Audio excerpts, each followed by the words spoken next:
frères et sœurs dans le Christ Jésus, Shalom Aleichem.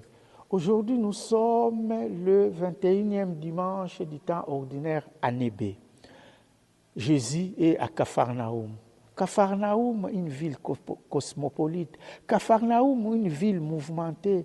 Capharnaüm, où il y avait la vie romane qui passait par là. Donc, c'était une ville où il y avait beaucoup d'ambiance. Des soldats romains étaient là-bas. Et c'était une ville connue à l'époque de Jésus, parce que c'est une ville portière. Et Jésus passe par là. On dit qu'il y avait beaucoup de villages aux alentours. Et les gens venaient de partout pour écouter Jésus. Parce qu'ils ont entendu que Jésus faisait des miracles. Ils venaient écouter Jésus. Malheureusement, les discours de Jésus ne les a pas plu. Et il y a beaucoup qui sont partis parce que les discours de Jésus étaient très durs. Quels étaient ces discours? Quand Jésus a dit qui ne boit pas le sang et ne mange pas la chair des fils de l'homme n'a pas la vie éternelle.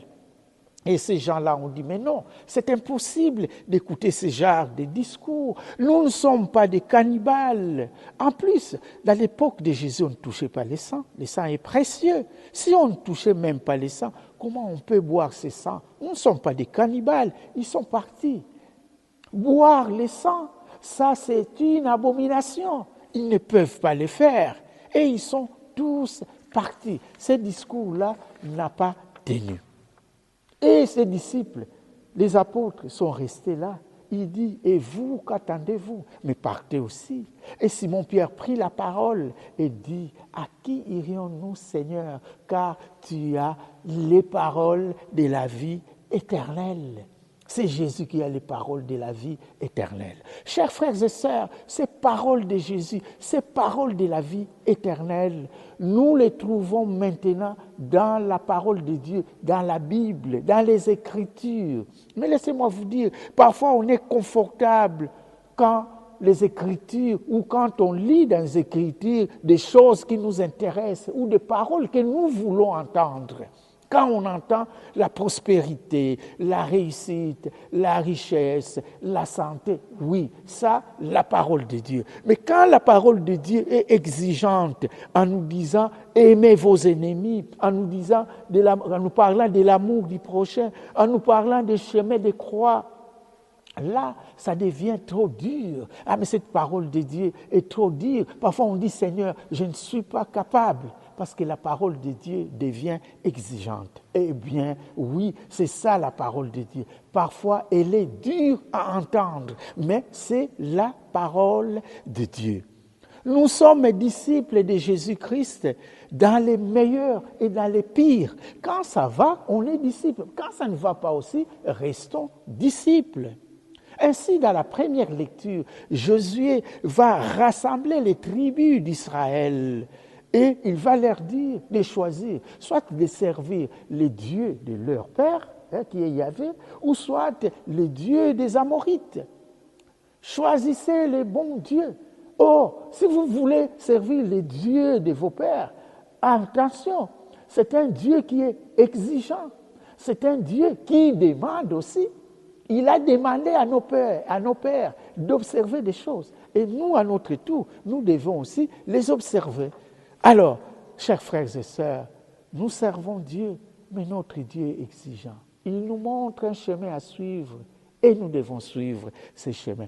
Ainsi, chers frères et sœurs, nous ne pouvons pas avoir tout ce que nous avons besoin, mais au moins nous avons la vie éternelle en Jésus-Christ. Chers frères et sœurs, comptons toujours les bénédictions au lieu de voir nos problèmes. Les bénédictions sont nombreuses, nos problèmes sont moins nombreux. Comptons toujours nos sourires au lieu de nos pleurs. Comptons toujours nos joies au lieu de nos tristesses. Comptons toujours nos forces au lieu de nos problèmes. Ayons toujours, chers frères et sœurs, des pensées positives et humilions-nous. Peu importe la situation que nous traversons, mais ayons toujours des pensées positives en nous. Ainsi, chers frères et sœurs, à la fin, nous allons comprendre qu'on a eu plus de bénédictions que de problèmes dans notre vie, qu'on a eu plus de bénédictions que les pires dans notre vie. Chers frères et sœurs, quand on sert Jésus, quand on est disciple de Jésus, il y a toujours aussi des choses difficiles qui vont surgir dans notre vie. Mais restons toujours fixés à Jésus. Ainsi, nous allons dire comme Simon-Pierre, Seigneur, à qui irions-nous? Car tu as les paroles de la vie éternelle. À qui irions-nous, chers frères et sœurs? Il a les paroles de la vie éternelle.